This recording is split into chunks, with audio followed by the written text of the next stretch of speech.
Hello everyone, আজকে আমি আপনাদের দেখাবো কিভাবে বড়ার তরকারি রান্না করতে হয়। অ্যাঙ্কার মটরের ডাল ভালো করে ভিজিয়ে নিয়ে সেটা সুন্দর করে পাটাতে বেটে ভালো করে ফেটিয়ে কড়াইতে তেল দিয়ে বড়াগুলো আস্তে আস্তে ভেজে নিতে হবে। ভাজার পরে যখন বড়াগুলো লালচে কালার আসবে তখন বড়াগুলো নামিয়ে নিতে হবে। বড়াগুলো ভাজা হয়ে গেছে, এখন আমি কড়াইতে তেল দিয়ে দিব। তেলের ভিতর দুই একটা তেজপাতা দিয়ে দিব, জিরে দিয়ে দিব। জিরেটা একটু লাল হয়ে গেলে তারপর আমি এখানে দিয়ে দিব আলুগুলো দিয়ে একটু নাড়াচাড়া করে লবণ দিয়ে দিব। আলুগুলো ভালো করে ভেজে নিতে হবে।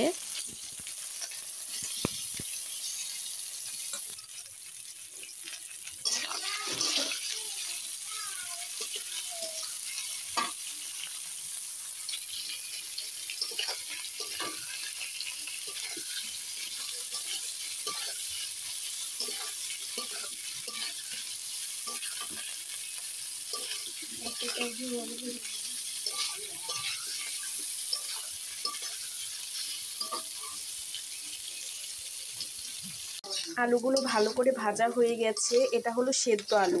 সেদ্ধ আলুগুলো ভালো করে ভাজা হয়ে গেছে। এখন এর ভিতরে আমি মশলা দিয়ে আমি কষাবো। আলুগুলো সুন্দর করে ভেজে নিয়েছি, ভাজা হয়ে গেছে। এখন এর ভিতরে আমি দিব আদা, জিরে,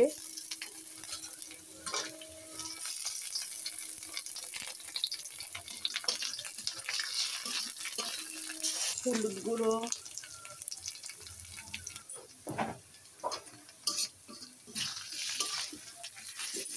একটু হালকা করে একটু ভেজে হালকা একটু জল দিয়ে দিব, কষিয়ে নেব।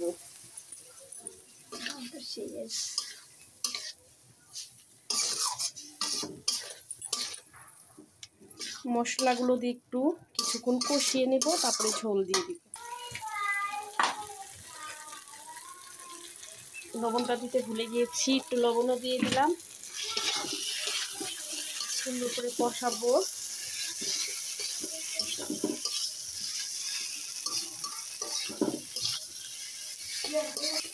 আলুটা কষানো হয়ে গেছে, এখন আমি ঝোল দিয়ে দিব পরিমাপ মতো।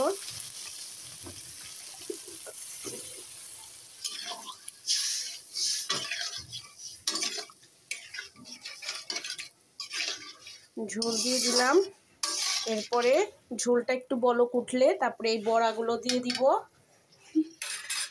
দেখেন, ঝোলের ভিতরে আমি বড়াগুলো দিয়ে দিয়েছি। দেখুন, তারপরে আমি একটু গরম মশলা দিয়ে নামিয়ে ফেলবো। গরম মশলা বাটা দিয়ে নামিয়ে ফেলবো।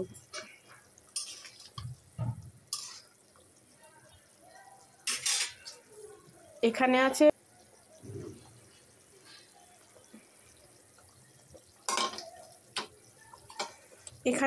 নামিয়ে ফেলবো। এটা ভাজা জিরে মশলাটা নামানোর আগে দিলে একটু ভালো ফ্লেভার আসে।